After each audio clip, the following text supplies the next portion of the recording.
She's not crazy. She's a vampire. This is Children of the Night by Tony Randall, the director of Hellraiser 2 Hellbound, Ticks, the classic Ticks that was released by Vinegar Syndrome in a Blu-ray not too long ago.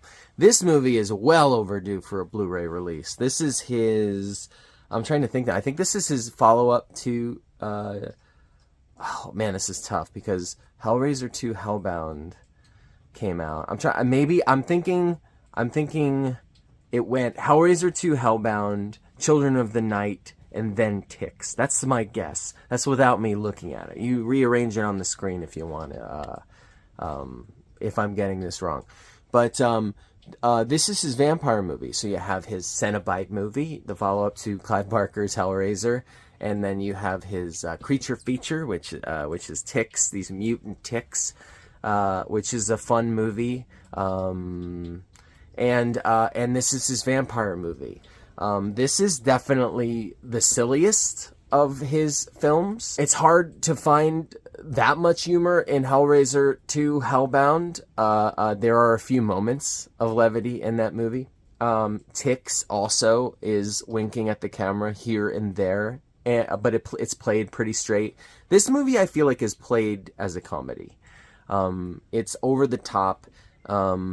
It's goofy. It's goofy at moments. It's also very inventive for a vampire movie. It's giving you things that in a way that you haven't seen it before. The vampire design. There are scenes where vampires are almost like vampire ghosts, where they're in a way they're trapped in rooms and their lungs are on the outside of their bodies and they're in bathtubs, and there's a lot of weird stuff, and then there's also just straightforward stuff with the grandma, keeping her granddaughter captives to cook her and eat her for dinner or something. It's and then you have Dom DeLuise's son who stars in it, and Amy Dolenz, I believe is her name, and she was in Ticks. She was in so Tony Randall had worked with her before.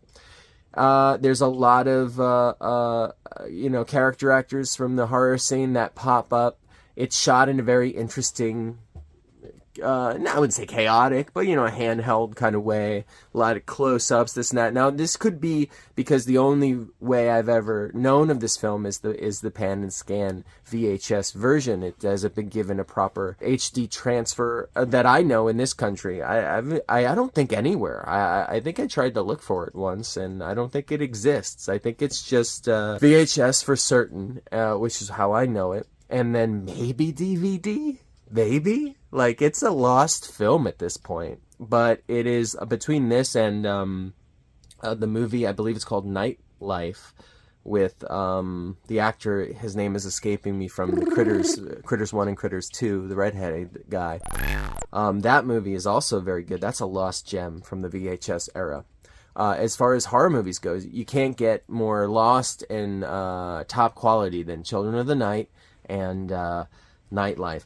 But, Children of the Night is a good time. If you want to see this movie, it is available for free on YouTube. Unless you have the VHS, or you can find a used copy on eBay. That is pretty much the only way that you can watch the film.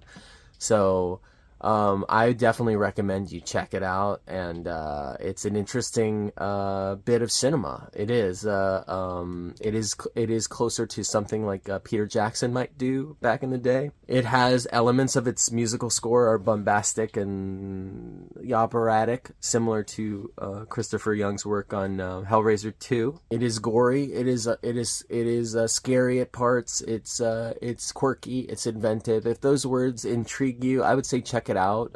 Get ready, be prepared for over the top cheesy acting, but all of it on purpose. It's also reminiscent of some of the work that Anthony Hickox would do. Maybe the tone of Sundown, Vampires in Retreat, his vampire film.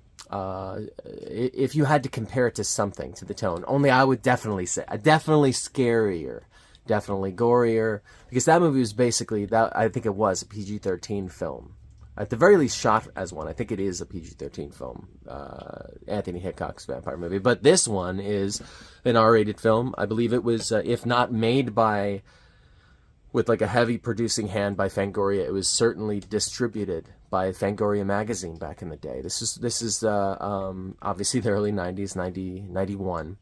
And I don't know if it had a theatrical release. If it did, it was probably limited. It was, I think, primarily a direct-to-video film. But it doesn't necessarily feel that way.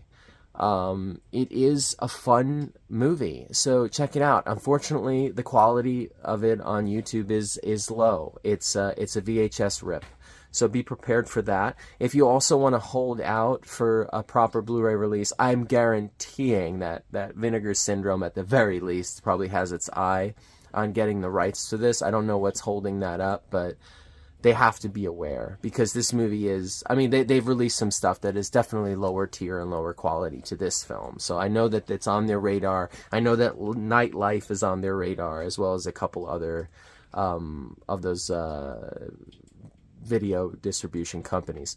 So in time, we will get it in the same way that one of those companies are going to eventually re-release a Blu-ray of Freaked, the Alex Winter film. These are movies on the radar that they've been trying for years to obtain the rights to. And then, so if you're waiting for a proper, and I kind of am too, I'm not going to watch it. I've seen it several times, so I'm not going to watch it again until that happens, because then I'll be able to see it in a new way, in a way I've never seen it before. So yeah. I would say, oh man, Children of the Night though. You know, you might find this funny because I've just went on and on about this, about the goodness of it. But honestly, I almost feel like Children of the Night in the way that it was constructed to be a guilty pleasure film. And I'm actually putting in a guilty pleasure. I'm not saying it's a bad movie, because guilty pleasure doesn't mean bad, by the way. Sometimes it can be just the proper fit for the film. Sometimes it could be it could be what the creator was going for. It could mean a lot of things. But I would say, yeah, guilty pleasure still has a warm spot in my heart. And then upon rewatch, like I said, I may rewatch, because it's been years since I've seen this again. I could watch it again, and it bumps up. It could bump up. Will it bump down? Probably not. Why? Because all of its faults I have already mentioned. You either consider them as faults or you don't, you know. But I firmly believe that all of the choices that they made in this movie, they made on purpose. So you can only fault them so far for something like this. I don't see it bumping down, but it could go up. But as of right now, it's gonna go guilty pleasure. What is your pleasure, sir? Little Hellraiser reference. Thank you. Show up to the party with the wrong face in space. No one hears you scream like a primate. First dates can be long and hard like a phallus chalice.